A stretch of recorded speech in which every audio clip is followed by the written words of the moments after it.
Also, if you want to encourage any absent friends to follow along with the lecture, please feel free to text them now. We've posted a link on the Ryerson Image Centre website under the Lectures and Events tab, and they can just click on it and listen and watch. Now I want to introduce you to Dr. Gaelle Morel, the exhibitions curator at the RIC and organizer of our current exhibitions, Burn with Desire and Anti-Glamour. Along with her colleagues, Robert Burley and Kathleen Perry-Adams, who teach in the School of Image Arts and the RTA School of Media, Gaelle also shares responsibility for programming the Tanenbaum lectures. Please join me in welcoming Gaelle Morel.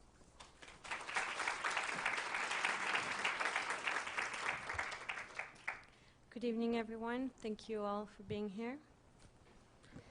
It is my great honor to present tonight's speaker, award-winning multidisciplinary artist, Rebecca Belmore. I can't see you.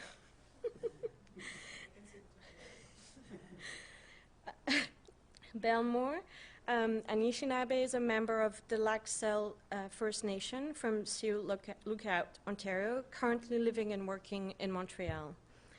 Through a variety of media, including performance, sculpture, video, and installation, she confronts Canada's continued colonial impact on First Nation peoples. Her interests are represented in her remarkable photograph Fringe, mentioned by Paul, created in 2008, included in the exhibition Anti-Glamour, Portraits of Women, currently on view at the Ryerson Image Centre. Anti-Glamour addresses the norms and tropes of female representation through portraiture and the historical objectification of the female body. Fringe shows the bareback of a resting woman, a long gash running from shoulder to hip. Her posture refers to the traditional reclining pose of Oriental odalisque depicted by 19th and 20th century European artists. The thin rivulets of blood are composed of small red beads, a detail that evokes both Belmore Anishinaabe heritage and the violence inflicted on Indigenous peoples, especially women. Reappropriating the visual lexicon of Western art, Belmore modifies and reinterprets a fantasized representation, placing it in a contemporary context.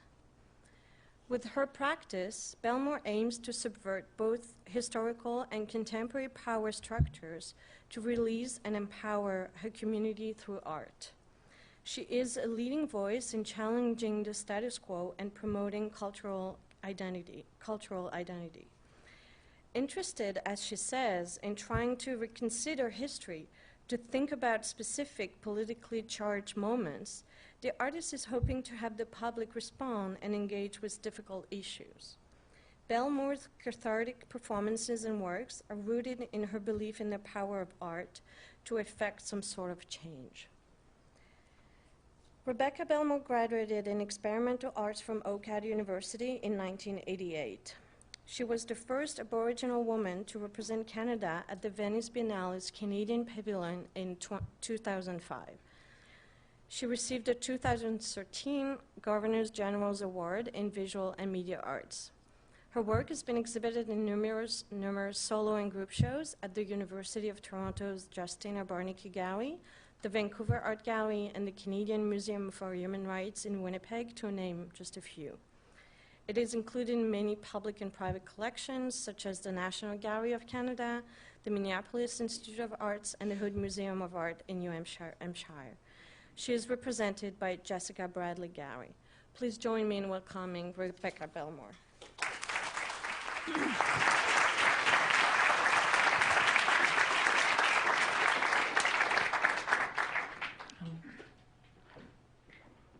lights. Medium them.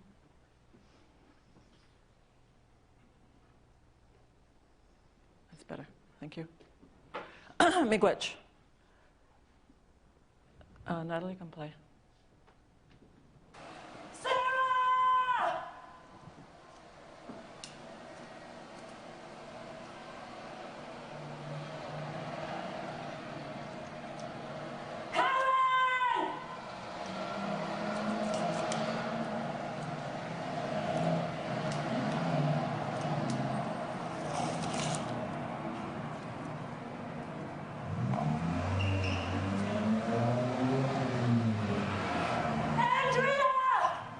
Andrea.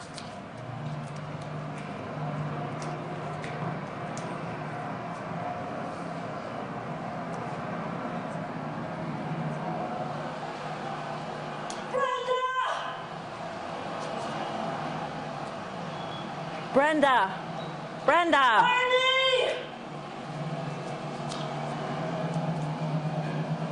Marnie. Marnie. Andrea. Mona. Brenda.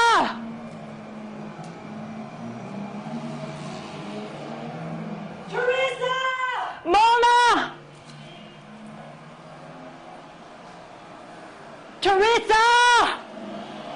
Brenda! Brenda!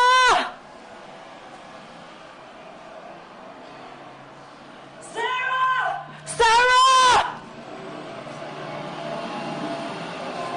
Mona! Teresa! Francis! Francis!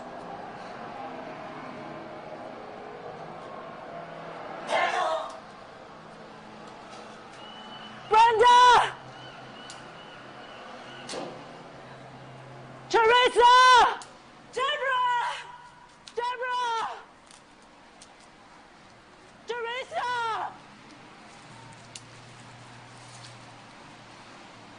Mona! Francis! Deborah! Maria! Maria! Angela! Angela! Sheila! Sheila!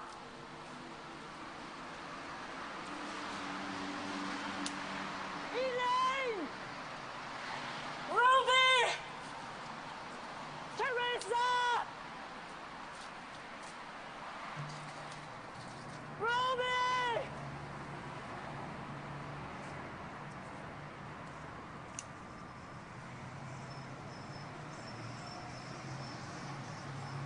Ingrid!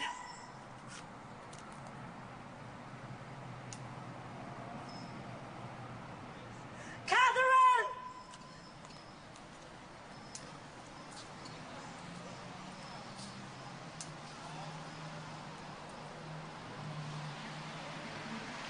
Lee!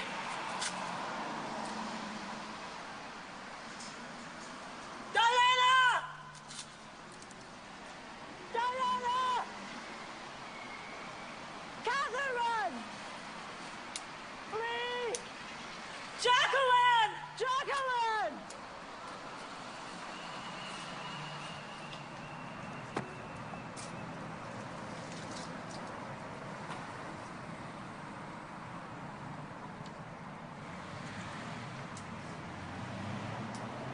Inga! Inga!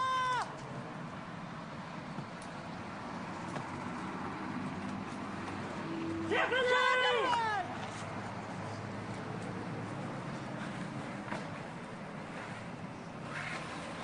Rhonda! Maria! Patricia! Patricia! Jacqueline! Francis!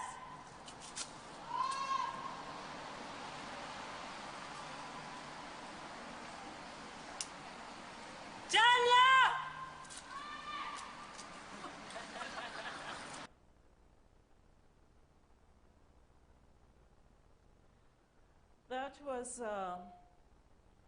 That was a piece called Vigil, which was performed originally, and the only time, in the downtown east side at Cordova and Gore Street. And it was in 2002, about a week or two after Robert Pickton was finally charged. The piece goes on to myself donning red long dress, which is double polyester, purchased at the Salvation Army. I have a bucket of water, 2 buckets of water, some nails, a hammer, 2 dozen dead roses or dying roses that were on my sister Florine's dining room table. So I take all this material and I head downtown to the downtown east side to scream out the names, to call out the names loudly to the missing and murdered women. And what I did is at the time, I think the list in Vancouver was, I believe, between 50 and 60 names. So I just took like a Sharpie and wrote them on my arms, choosing first name only and choosing the name only once. So there were many Marias, there were many Teresas, but I just wrote it because my arms are only so long. So that was the reason probably I did that. Making a joke here. Because now it's interesting for me to to be here today and to recall the names, to call again and again and again and again. So I think really the piece is, even though it was made in 2002, it still has some kind of, I think, resonance. Unfortunately, it echoes into the future. Okay. Now, let me calm down here. This is Fringe, which is in the exhibition. Originally, it was made in 2007, actually, as a billboard image. Next image, please. And it was installed as part of Mois de la Photo in Montreal, a photography festival. And that year, the exhibition, or the theme of the festival, was replaying narratives. Replaying narratives. In 2004, I was living in Vancouver. I was living in kind of like one of those, Mount Pleasant, which is like Main and Broadway neighborhood, where they have buildings that are, 3 or 4 stories high, maybe, 40 apartments. Our apartment building was being broken into. I lived on the ground floor. So I left CBC radio on, talk radio, because I wanted to try to keep my house safe while I was out working or when I was not home. I had to come home one day for something. I had to get something, pick something up. As I was running through my apartment, the radio was on. And I forgot that I left it on. So at first I thought, oh my God, there's people in the apartment. Then I realized, oh yeah, it's CBC. It sounds like CBC. So I stopped in my tracks when I heard the voice of this woman speaking. And to me, it was obvious that she was a First Nations woman because of the sound of her voice, the way she spoke English. She had an accent that was obviously from a First Nations language. I couldn't quite figure out what it was, what language it was. So I listened to her. I stood still in my living room. She spoke about going to the hospital and going for an operation. So she took her beadwork with her to the hospital to pass the time while she was waiting. And then she finally, her turn was up to go into surgery. And when she came to, she was puzzled as to why people were coming into the room, like staff, and checking out her incision. So when she was finally coherent enough, she looked down at her wound and discovered that her own beads had been stitched into the wound itself. Next slide. In April of last year, Fringe was installed at a park in Montreal. I think somewhere close to Saint-Denis or Berry-UQAM metro stop.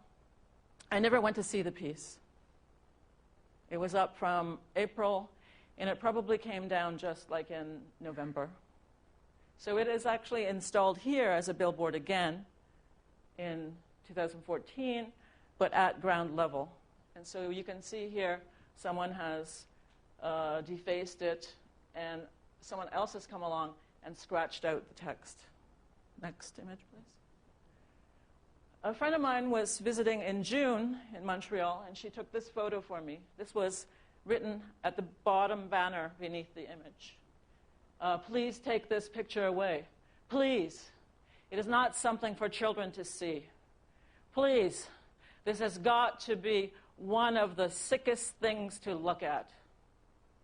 S'il vous plaît. Next image, please. This is more recent. This was taken sometime in October. During there was a woman who was participating in the a Women's March on October 4th, and she snapped one of these photos and later went back and took another photo of the billboard. Next image. And on September 25th, it made it into the front page of Le Devoir. And I think this article, I don't read French, and I didn't buy the newspaper, but someone scanned this and sent it to me. And this article apparently was about the issue or the problem of homelessness in Montreal. So it's interesting for me to see how an image, when you put it at street level, really does have to deal with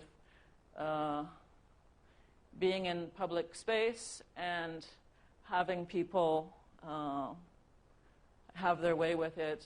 And I think it's actually interesting because I think, you know, this whole process of defacement is really interesting for me because it really speaks about how, when we are anonymous, it's much easier to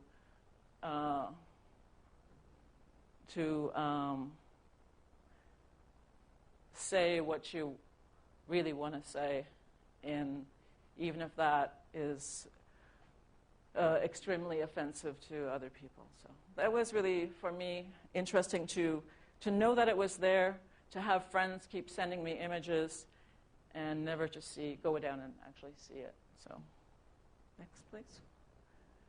I'm going to take you now to Saskatoon. This is Saskatoon 2003. And this is a police car. I think it's in front of, I can't remember where exactly it is, but I think it's probably by the police station. And it's an older car. It's on display. That's why it's all dusty and dirty. And I think it's like a public kind of monument or installation. So I happened to be walking by, and a friend of mine snapped this portrait of myself. Can we go to the next, Tim? If we can just play this.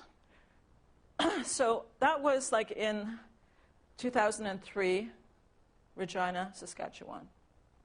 In 2003, when I arrived in Regina, I was part of a conference gathering, and they wanted me to create a performance piece for the event.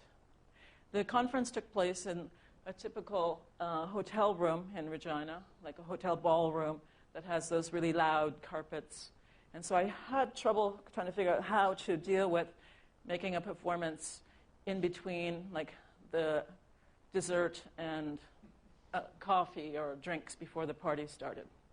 So it was really interesting to kind of deal with that space.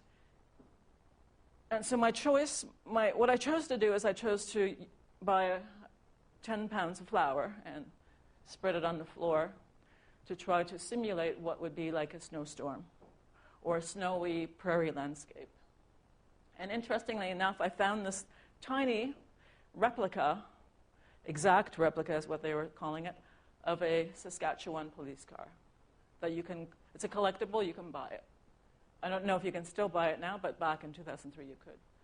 And so I just basically, with the flour, buried the police car in snow. And my reason for doing this was, when I arrived in Regina at this time, in the media, in this, the Star Phoenix, there was a story where the police chief admitted to the fact that the Starlight Tours, the practice of taking intoxicated or people who are messed up out to the outskirts of the city in the winter and dropping them off and expecting them to walk back. And of course, that situation in 2000, there were a couple of deaths, and I might get my dates mixed up here. But what I wanted to say really is that in 2003, the police chief said, no, this is not like a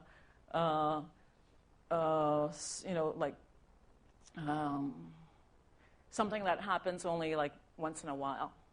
This has been going on for a long time. And so he said there was actually in 1976 a case where a Native woman, an Aboriginal woman, was taken out to the outskirts of the city and abandoned. So 1976, 2003 is when he told that story. Here, basically, it's, again, if you imagine a conference with dinner settings, and I have to do something in between the tables. And I have this woman, her name is Sharon Pelcha. You can only kind of see her there. She had very long hair down to like there. So I asked her if she would work with me. And I basically, with the flour, covered her hair so it turned from a beautiful black to like dusted white with flour, dusted white with snow. So the Starlight Tours are something that I've made numerous works about, or at least a handful, and this is one of them, which is titled Walk of the Righteous. Next, please. So to continue on the Starlight Tour, idea for making art from, in 2006, my partner, Osvaldo Giero, who's an artist, and myself, we installed this piece, which is called Freeze. And it was part of Nuit Blanche, the inaugural Nuit Blanche, and it was installed in a car wash down on Queen West, I think around Dovercourt or thereabouts. Kind of close to where Mocha is right now. And these are like 40 inches high by 20 by about 12 feet in length. And his name is etched out in these ice blocks. Next image, please. And here, this is like Nuit Blanche is in full bloom here. And so people are coming into the car wash space, and it was a miserable rainy night, I recall, that first event. It was bitter cold.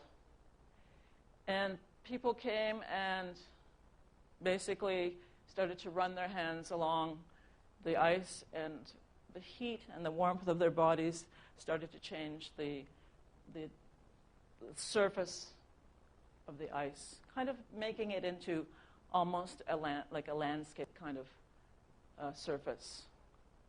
And apparently, according to the clickers at the door, they said that 7,000 people came into the space. So if you imagine 7,000 warm hands touching this memorial that we created for Neil Stonechild, who was born in get my glasses. He was born in 1973, and he was found frozen to death in 1990 in a field outside of the city of Saskatoon. So we had a tiny little didactic panel that read, "Last seen alive in police custody, under the influence. Found 5 days later frozen to death in a field. Wearing one shoe. Marks on his body, likely caused by handcuffs. Aboriginal teenage boy, dropped off and walking to where?" In memory of Neil Stonechild, 1973 to 1990.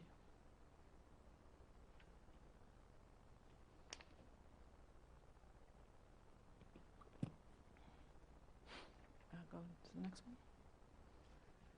So I've been working with nails for some time. I began actually in a performance I created back in the late 90s, which I don't have photos of here. And then I went to the nails again for a performance at AKA, which was a collaboration between AKA Gallery and Tribe, which is two artist-run centers in Saskatoon. And what I had done is I had used nails in that piece. And this is a work that, it's a sculptural object that hangs on the wall right now. It was initially installed on a plinth, but then I switched it to put it up on the wall. It's titled Black Cloud. I made it in like 2000. And for me, it really is an object that is connected to this idea of what is happening out there on the land, what is happening there out on the prairies back in 2000. So the freezing deaths and thinking about this idea of this black cloud over this winter landscape.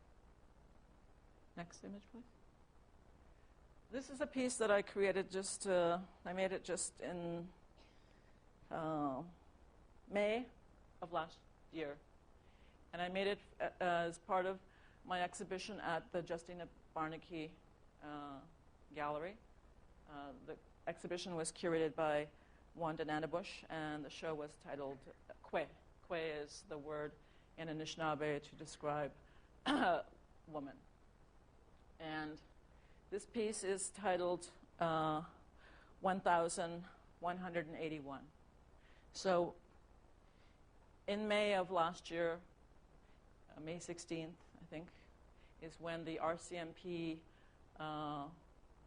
released their report, their findings on their stats according to the information they collected across the country, where they came up with the number 1,181 murdered and missing women.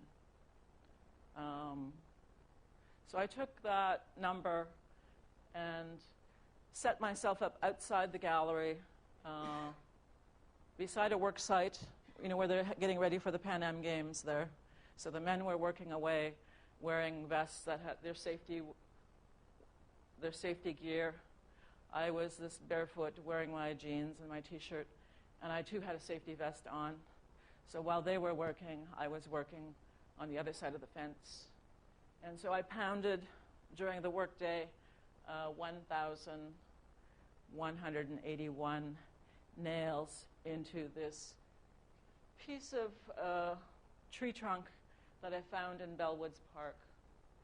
And so, next image, please. You can see 1,181. So people could come up and talk to me, and then we would just have a conversation if they wanted to ask questions and talk to me about whatever they wanted to know about what the hell are you doing here? Why are you doing this? And actually, some of the men during their lunch hour, a couple of them came over to ask me how many nails was I going to put in, and so we had a conversation as well. Next image. Okay, I'm going to be quiet, and we'll just watch this, and I'll provide the context later.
So I'd just like to bring up the next image, please.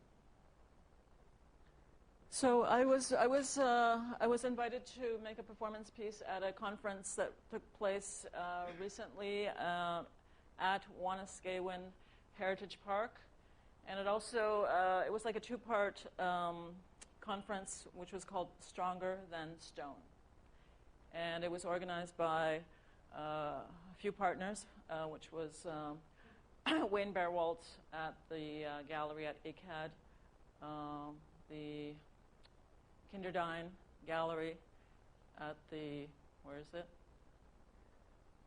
Somewhere out there. The Mendel Art Gallery, and the Wanuskewin Heritage Park. So this is a Wanuskewin Heritage Park, which is a historic heritage site outside, just north of the city of Saskatoon. So the conference spent 2 days here, or 3 days, and on the final day, I was invited to make a performance piece. So it's a heritage building that has, of course, cultural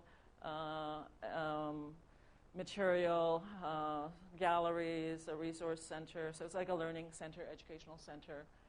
It's an important site and an important kind of organization. And so what I did is I worked outside.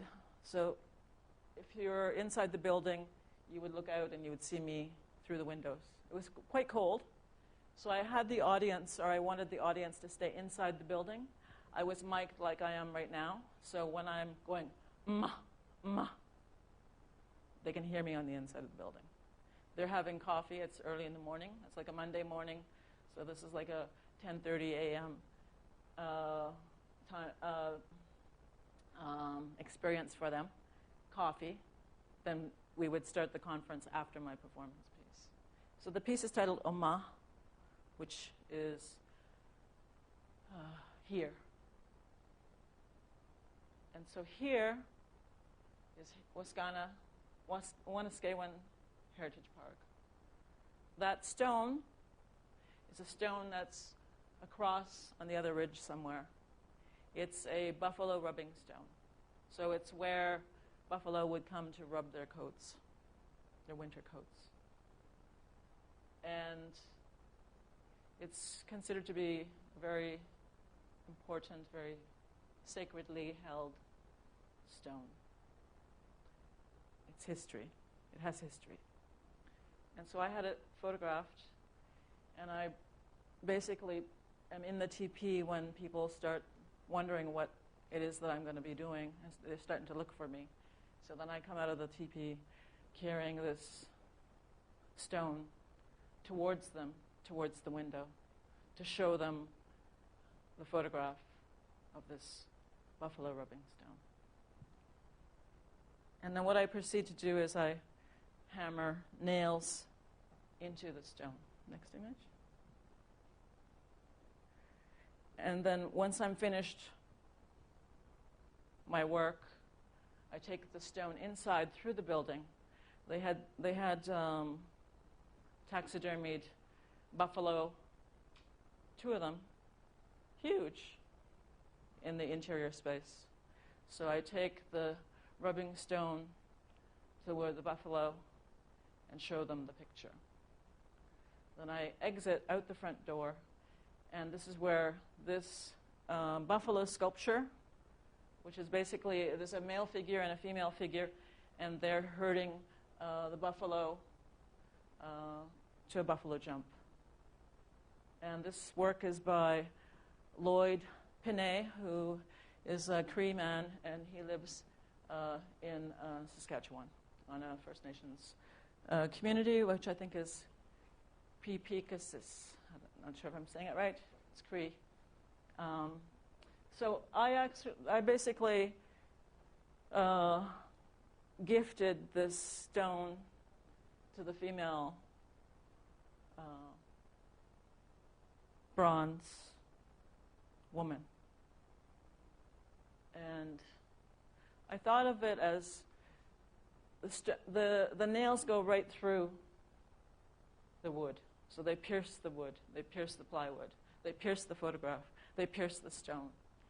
And so I offer her this, I give it to her, I pass it over to her, thinking that it's like a shield. It can protect her. So that's how I was thinking when I came to this site, when I thought about Stronger Than Stone, when I thought about all the history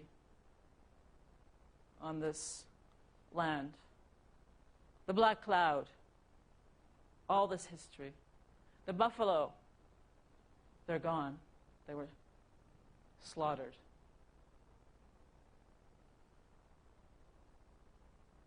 So for me, this was really a great moment to work within like a heritage site, and a site that has so much presence, in its ground, and to engage with this monument to this history, and to interact with this female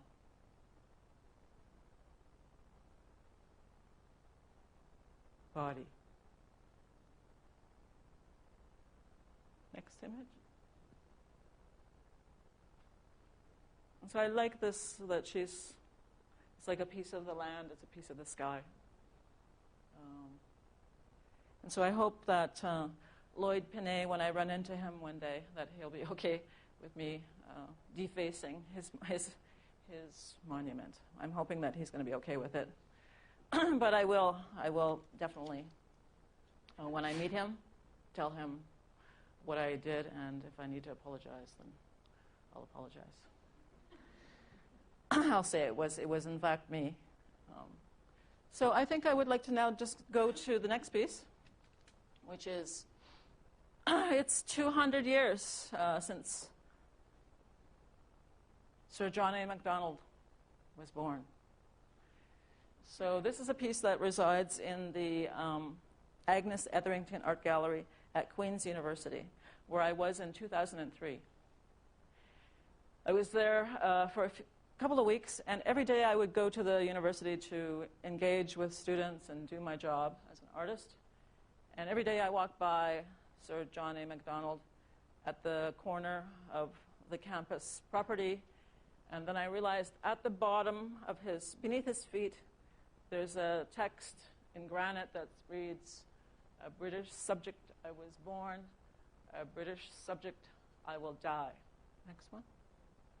So I did a rubbing, and I erased British, which is a subject I was born, a subject I will die. To the next one. 2. I was born, I will die.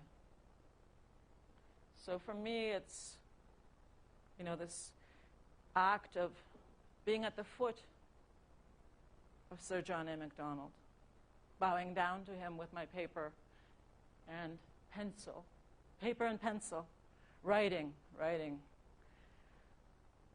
copying his writing, and then erasing parts of it. So this idea of language and English, the English language, and what that has done for us Indigenous people. I was born, I will die, I think is a very strong, a much stronger statement than a British subject. I was born, a British subject, I will die. He was born 200 years ago. He stands at Queen's University in Kingston, Ontario. Next. Queen Victoria. Queen Victoria, Sir John A. Macdonald were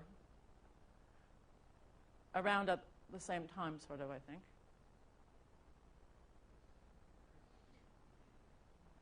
So I took this off the internet. In 2008, I was invited to make a performance in Vancouver at a festival called Hive 2. So Hive 2, they had a huge projection, 24 feet by 20 feet, of bees, beehives, bees doing stuff, mixing that with human beings, lots of bees, lots of human beings, lots of bees, lots of human beings, really big projection. June 11th, 2008, Stephen Harper apologizes in the House of Commons to survivors of the residential school system. He apologizes for the residential school system. I was in Vancouver at the time, in my living room, watching the live broadcast with my two friends, my two Aboriginal friends, Marcia Crosby and Dana Warren. And so I knew that I had this opportunity, like 4 or 5 days after the apology, to make a work that would address this momentous occasion and to think about what does this apology mean. And I remember watching the TV and Stéphane Dion, the Liberal representative, premier, or whatever he was. Sorry, I'm trying to remember here. I remember that he said something like, "This should never have happened." And that stuck with me. So I thought, well, this should never have happened. What if it had not happened? Imagine that. And so I made this piece with Dana Warren, my good friend, who is the director of Urban Shaman Gallery in Winnipeg. She was living in Vancouver at the same time that I was. And she helped me make this work, and it's titled Victorious. Play it, please.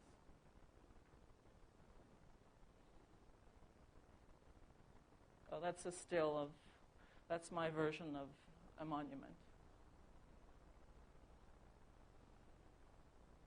The next one? Okay.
which.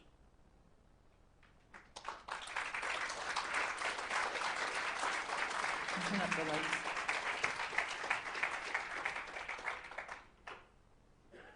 So I have no idea what time it is. Is it dinner time?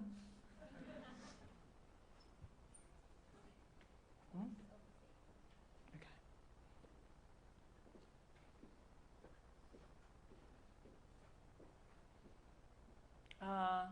Yeah, so questions or comments or anything?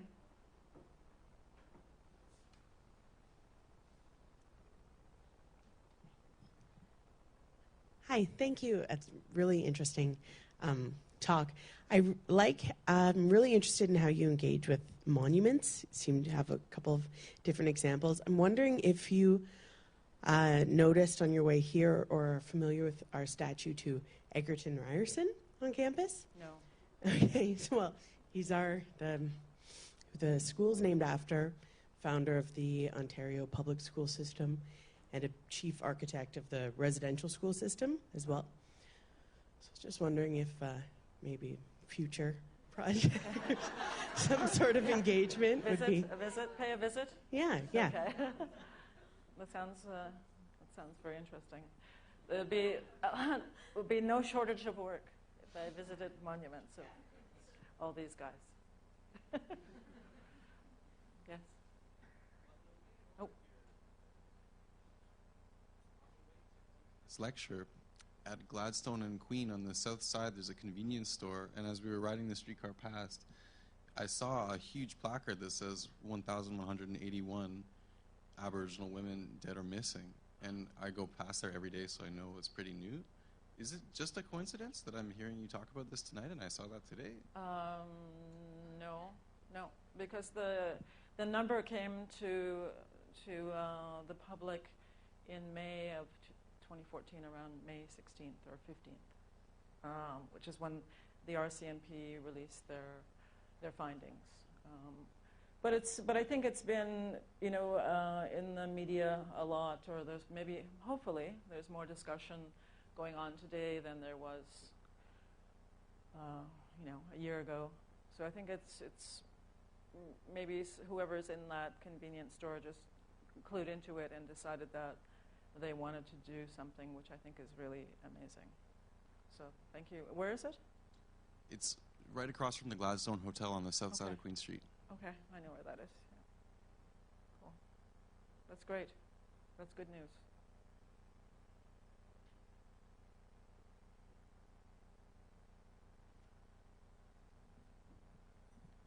Hi. Hi. I'm a high school teacher, art, and I'm teaching the NAC 10, Expressing Aboriginal Arts. And the whole struggle I'm finding with kids is teaching them how to decolonize the curriculum. And I wanted to know your advice of where you start 13, 14, 15-year-olds, how you encourage them to look into the media and pull out relevant topics to create relevant artworks which challenge. What would be your advice to teachers to do that? Well, where do we begin? I think what's interesting about media or say, for example, newspapers, is that, of course, they are difficult to negotiate and filter, like what you think is true or not true. So it's really, I think it's really difficult. It's a difficult place. It's a difficult site to work within. And so for myself as an artist, as an individual, I'm not a teacher by any means, so I don't know how to give you advice, really. I'm not an educator, and as a professional educator, I'm an artist. So all I can say is that I know that I like going in to read what's in the newspaper. I like the fact that all the contradictions that contained within that object is quite vast and quite intense. Like if you look at when I was making my friend Dana into an Aboriginal queen of this land, and that she'd be the royal subject, I would be the artist, the royal artist to the royals. For me, it's interesting how all of the contradictions and strange things that go on in media is it's a very loaded kind of space, and how to make sense of it and how it doesn't make sense, and all those things I think are all wrapped up in something as simple and everyday as a newspaper. And I think for me, I'm not a person, I love the newspaper. I'm still hooked on the physical thing. So for me, like, the internet is a whole different arena, which 13 and 14-year-olds would have way more knowledge of and ability to move around in it than I do. So I think it's interesting, as a person who is of a different generation, trying to relate to young people. It's not something that I do professionally. I think there's educators who, are better equipped at educating young people about things, art and life and what's going on in the world. Hi, Rebecca. I wanted to ask you about representing Canada in Venice and the difficulties, or, I don't even want to put a name on it, but the complexities, I guess, around representing a country with our complicated and difficult history, where you're being called on an international stage, to do that, and how you negotiated that, I guess. And I think, my experiences in Europe, they're so unfamiliar with our history and the problems with our history, so I'd just like to hear about your experience with that. That's actually a very interesting question, or for me, because it's like that was 10 years ago. So 10 years ago, the Venice Biennale and the Canadian Pavilion situation has changed. I was there at a time when it was a competition that was managed by the Canada Council, and then we had to take a whole year to fundraise money. So I think I forget the exact number, but it was around in the neighborhood of like $700,000 was put together somehow. And for me, I remember being so, I guess, stressed out by it, because I like to work more immediate, more local, and to do this big show with all this big hype behind it, the grandfather of all grandfather shows around the world, and to be there as in my Indigenous female body, representing or not representing or misrepresenting Canada on such such an important kind of moment for any artist in this country. So for me, it was really kind of like a double-edged kind of sword, where I was excited for myself as an artist, but I was troubled by what people wanted from me, especially interviews, media, when I had to answer questions like, well, how can you represent Canada? Kind of questions. How can you, in your Indigenous female body, represent this country? Someone actually, not a media person, but another artist, said, so, are you going to represent your people at the Venice Biennale? And it was probably a fundraiser.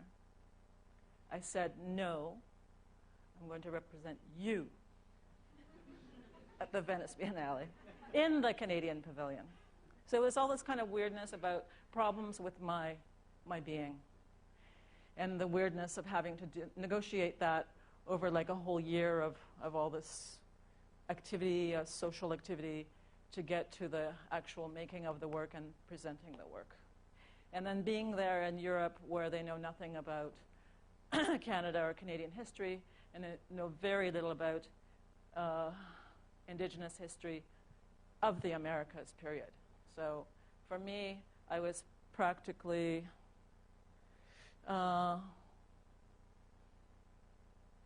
not maybe recognized as myself, as Anishinaabe Kwe, Rebecca Belmore, with a Canadian passport, representing Canada in the pavilion, the Canadian Pavilion House. So for me, it was like it was a confusing moment, and I'm glad that I did it and I survived it, and now it's very much, it's in the past. 10 years it's a long time ago for me. I'm busy working here, and I guess maybe on some level I think that I have lots of work to do here. I think this is my place. This is my place to make work. I don't need a pavilion. Just joking. No, I need one. So I think, but I think it's really important to think about, Indigenous First Nations, Cree, Anishinaabe, Haida, whatever, art on this land. To me, that's what's really exciting about the future. There's so many young artists, and there's so much going on in our Indian world of art, our Indigenous world of art, that I'm excited about it. So things are looking up. Sego, Rebecca, I just wanted to, in keeping with that kind of train of thought, for you as an Anishinaabe Kwe, going from different parts of the country to other urban settings, and on the land or wherever you're doing it, do you find that your art changes because of your environment? That's a good question. In 1992, I don't know if you know the work. I took this big megaphone, which is like a big wooden horn, people called it, a wooden horn, out to communities across the country in 1992, which was 500 years since, celebrating or decelebrating Columbus's arrival to the Americas. So for me, that was really about taking an object of art to different nations across the land and having the object aimed at the land. So when people spoke, whether they spoke French or English or their Indigenous language, their voice would echo off of the land. So for me, as someone who has the opportunity to work in different places, I'm very aware of the fact that I am Anishinaabe. I have my own, ancestral territory where my people come from. I no longer live there. I live in Montreal. So I've lived in cities most of my adult life. But I still, this place over here somewhere, I have a place where I have a connection to where I come from. But at the same time, like say I lived in Vancouver for 11 years, and I'm very aware that that is not my land, that is not my place, that is not, those languages are not mine. This is their territory. So I think as an Indigenous person, I think I'm very much aware of crossing into other places and other people's places. So I think that's something that we're discussing more as Aboriginal artists, as First Nations artists, as Indigenous artists today. One last question, or maybe more? Okay.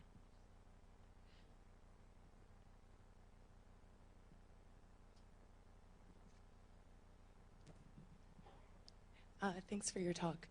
I'm just curious about, in the both memorial and political aspects of your work, I'm wondering how you'd negotiate between representing or depicting quantities of lives, and the more personal, like the personal dimensions of lives having been lived and lost.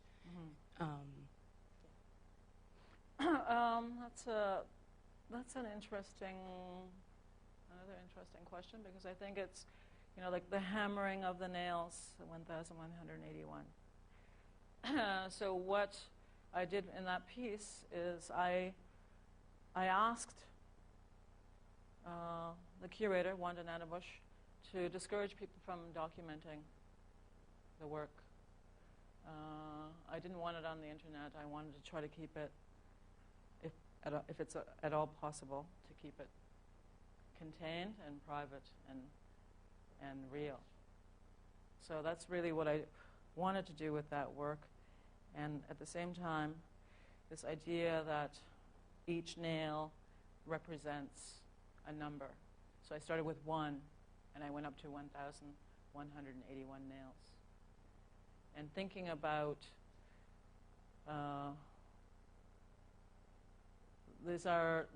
these represents numbers. This doesn't represent people. This represents myself as a Indigenous female body, an artist. I'm the artist. I'm not the mechanic. I'm not the doctor. I'm the artist. So I'm making my work. I'm doing my work as an artist. And so that's how I kind of separate this idea of, representing. It's more, for me, this kind of act or this action of using my skills as an artist to articulate and address difficult numbers. So the absurdity of trying to say that this piece of wood, this dead piece of wood found in Bellwoods Park, which I've now pounded all these nails into, does not represent the reality. This is art. Reality is way, way worse. So as an artist, how do I use my skills and my body and my mind to make something, to make art that has somehow the energy to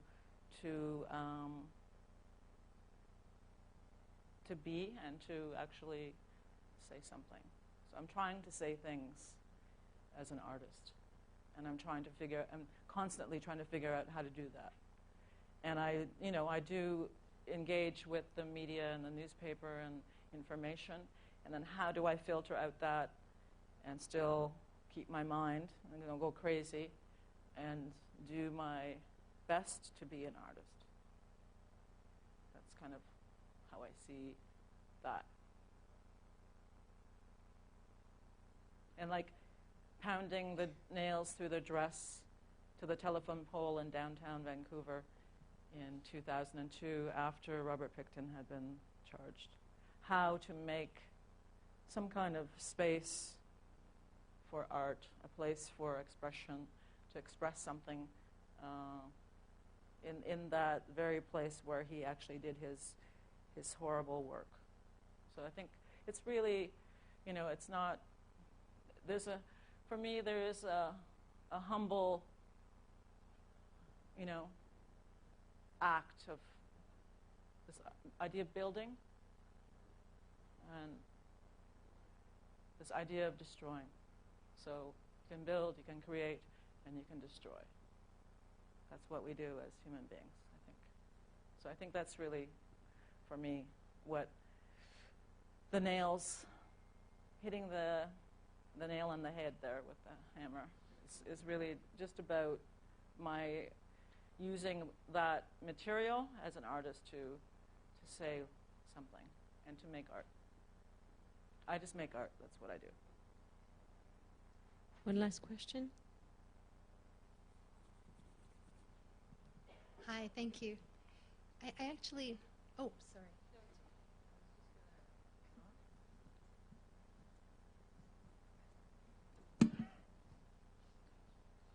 Okay, sorry. I actually wanted to ask you about the role of the dress in your work. You showed the one from Vigil this evening and also the one that you did in Vancouver. Of course, there's the famous Beaver Dam dress. I don't recall the name. I'm wondering how you see the figure of the dress working. I came to the dress, like the piece that you're mentioning, which is the Beaver House dress that is at the AGO. It's a Victorian ball gown meets Beaver Dam at the back. And it's basically a work that I made back in 1990. And it was created in Thunder Bay. Well, I had a studio there in 1990. I was there, and at the time there was a royal visit that came to town. Princess Fergie and her husband, Prince Andrew, and they went into a birch bark canoe and canoed down the Kaministiquia, went to the old fort, then got back on the plane and went off to Regina, maybe. But it was interesting for me to actually, that was the first time I took up the dress idea. And I didn't think about it as I progressed through time making more dress works. But now I've come to view the dress as like a site, as a place, and perhaps as a battleground. So I don't have my battleground on tonight, but it's I think that's how I've come to think of that garment, and not that I admire beautiful dresses all the time, and I think, oh my God, that would look good on my sister. So I've kind of now made this my uniform. Very glamorous. So. When I wondered if you wanted to comment on the opening piece. That kind of actually shook me up a little bit. It kind of like made me a little bit vulnerable. I decided to try to do that because I've shown this piece many, many times, and I have like an edited piece, like 5 minutes of the entire performance, so you could kind of get it. But I wanted to show just the clip of the names, and I wanted to do that because I felt like, because it's so much a part of our everyday thinking right now, that I think the fact that I could still yell the names, it doesn't stop. It doesn't stop. Tina Fontaine, Tina, adding names, adding names, adding names, adding names. So I think this whole idea of violence against women, women's names, could happen, unfortunately, all around the world. So I think this names. So that's, for me, to see myself in 2003, and now we're 2015. That's 12 years of screaming names. And it keeps on going. It's not stopping. That's why I did that. Thank you. Thank you very much, Rebecca. Thank you.